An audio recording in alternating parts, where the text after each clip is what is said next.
Good evening guys, mag-system tayo ng shrimp. Yung ilalim niya po ay yung bihon plus noodles. Bali po binabad ko na yan sa tubig. Tapos din nilagay ko po siya sa salaan. Tapos nilagyan ko po siya dyan sa steamer. Tapos may ano po siya, nilagyan ko siya ng sauce, ng soy sauce, oyster sauce, tapos yung crispy garlic. Tapos halo-haloin lang po ng konti. Tapos ilalagay po natin dyan sa ibabaw yung mga hipon. Ganyan po siya.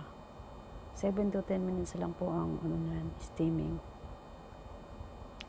Favorite yan ng mga taong pinagtatrabahuhan ko. Ganyan po siya. Sigurado matitira na naman dyan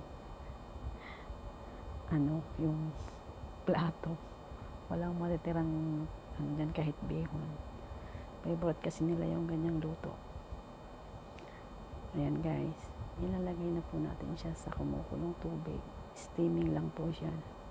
Steaming. Ayan, ready na po siya. Yun. Na-steam na po siya ng 7 minutes lang po yan. Tapos ilalagyan po natin yung kaninang ginawa nating sauce. Soy sauce, garlic, crispy garlic, tapos oyster sauce, sugar. Yan po. Tapos lalagyan po natin siya ng spring onion. Ganyan. Sobrang ready na sila. Dapat i-serve nyo yan guys. Yung talagang mainit pa para masarap talaga siya. Kasi pagka malamig, hindi masarap. Ayan po.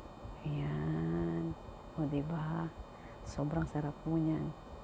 Lalo pag mainit pa, tapos yung ilalim parang nagluto ko lang ng ginisang pansit, ginisang bihon na may hipon. Ganyan po guys, sarap niyan.